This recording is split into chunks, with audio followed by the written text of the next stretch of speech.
Hi friends, எல்லாரும் எப்படி இருக்கீங்க? நான் உங்களுக்காக ஒரு கதை சொல்லிப்பேன். இந்த கதையோட ஹெட்டிங் கடவுள். ஒரு ஊரில் ஒரு வீடு இருந்துச்சு. அந்த வீட்டில் புத்தர், கிருஷ்ணர், பிள்ளையர், கண்ணன் 4 பேரையுமே ஒரே இடத்துல வச்சு சாமி கும்பிடுவாங்க. அப்போதைக்கு அந்த புத்தர் சொன்னாராம், ஆசையே அழிவதுக்கு தீரணும் அப்படின்னு நான் சொல்கிறேன். ஆனால் இந்த வீட்டில் இருக்கிறவங்க எல்லாருமே சாமி கும்பிட முதலாம் ஆசைப்பட்டுக்கிட்டே இருக்காங்க அப்படின்னு சொன்னார்.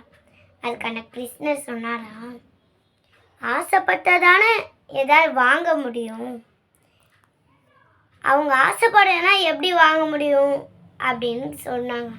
அதுக்கான பிள்ளையார் சொன்னாரா, அவங்க ஆசைப்படுறதை கொடுக்க தானே நான் இருக்கேன், அப்போ உங்களுக்கு என்ன கவலை? கண்ணன் சொன்னாராம், அவங்க ஆசைப்படுறதை தரனாலும் நாங்களே எடுத்துப்போமேன்னு. இவங்க 4 பேருமே பேசினதை கேட்ட ஒரு செவத்தோரம் இருந்த ஒரு குட்டி பள்ளி சொன்னிச்சான், நீங்கள் 4 பேருமே 4 விதமானதில் சொன்னால் எப்படி மனுஷங்களுக்கு நல்லது நடக்கும்? ஒரே முடிவு எடுத்தால் தானே மனுஷங்களுக்கு நல்லது நடக்கும்னு சொன்னிச்சு.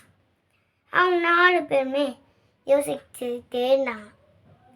இப்போது இந்த கதையிலேருந்து நமக்கு என்ன தெரியுதுன்னா, ஒரு 4 பேர் இருக்காங்களா, ஆனால் 4 பேருமே 4 விதமான முடிவை எடுக்க முடியாது.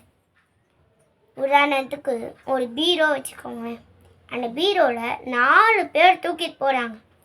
ஒருத்தர் அந்த பக்கம் மூளை, இந்த பக்கம் மூளை, அந்த பக்கம் மூளை அப்படின்னு 4 பக்கமே 4 பேரும் போகிறாங்க. அப்போதைக்கு அந்த பீரோவை எங்கே வைக்க முடியும்?